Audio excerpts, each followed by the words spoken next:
berlangsung efektif, Sudah, jangan terarah dan bermakna. Dalam praktiknya banyak guru yang menghadapi tantangan dalam menjaga fokus peserta didik, mengatur dinamika kelas, serta menciptakan suasana belajar yang kondusif.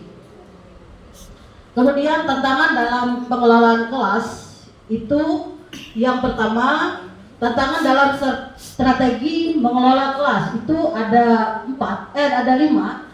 Yang pertama itu keragaman karakter dan kebutuhan siswa. Yang kedua, keterbatasan kemampuan manajemen waktu. Yang ketiga, kurangnya konsistensi penerapan aturan dan rutinitas. Yang keempat, kesulitan dalam mengelola perilaku siswa aktif dan atau pasif. Yang kelima, keterbatasan variasi metode dan teknik pembelajaran.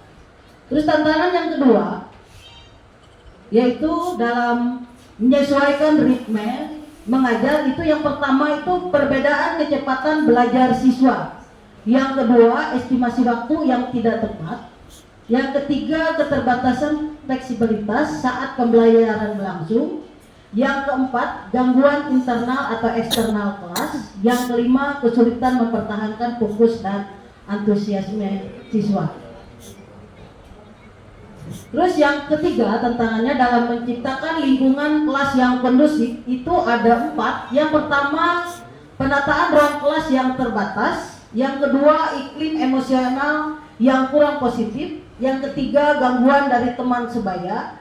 Yang keempat, kurangnya penggunaan media pembelajaran yang menarik.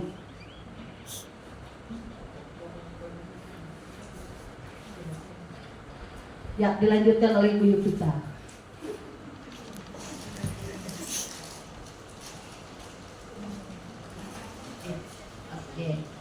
Dilanjutkan kembali.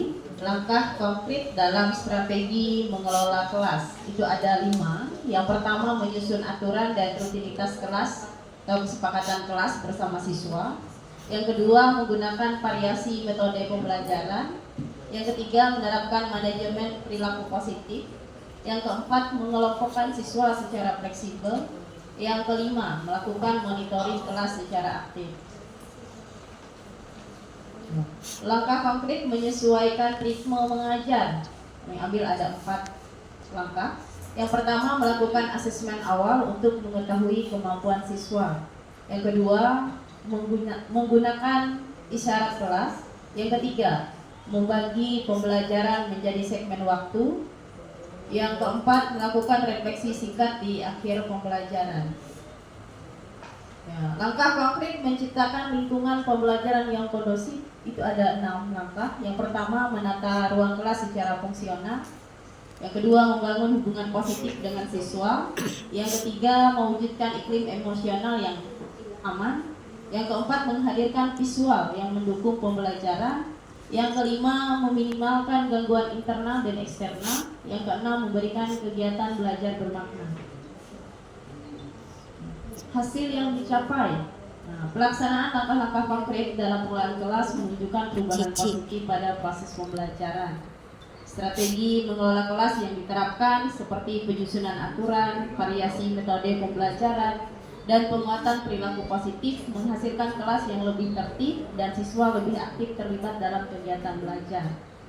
Penyesuaian ritme mengajar juga memberikan dampak signifikan, di mana tempo pembelajaran menjadi lebih stabil dan sesuai dengan kemampuan siswa sehingga mereka tidak lagi mengalami kebingungan atau kejenuhan.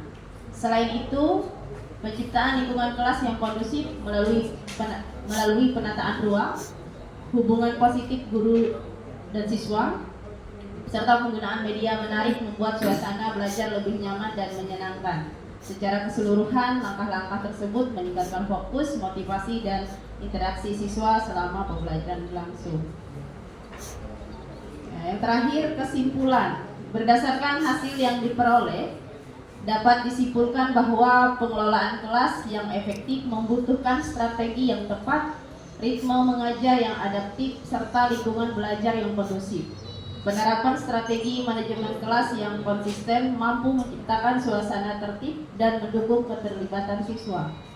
Ritme mengajar yang disesuaikan dengan kebutuhan siswa terbukti meningkatkan pemahaman dan kenyamanan mereka selama mengikuti pembelajaran. Sementara itu, lingkungan kelas yang aman, nyaman, dan menarik menjadi faktor penting dalam mendorong motivasi dan partisipasi siswa. Dengan demikian, upaya perbaikan pengelolaan kelas secara terpadu berdampak pada meningkatnya kualitas proses dan hasil belajar siswa. Demikian yang bisa kami paparkan. Baik Bapak Ibu, selanjutnya kami akan paparkan beberapa dokumentasi dalam kegiatan. Yang pertama adalah pada saat penerapan pembelajaran PM di sekolah, bagaimana Bapak Ibu guru menggunakan alat dan bahan yang pastinya dari beberapa kelas yang kami paparkan ini, kami berusaha untuk bagaimana siswa dapat aktif dalam pembelajaran menggunakan alat yang bahan yang sudah kami siapkan sebelumnya. Kami mencari tempat yang ada sinyal, bagaimana mendownload, memprint dan lain sebagainya, sehingga siswa dapat terlibat aktif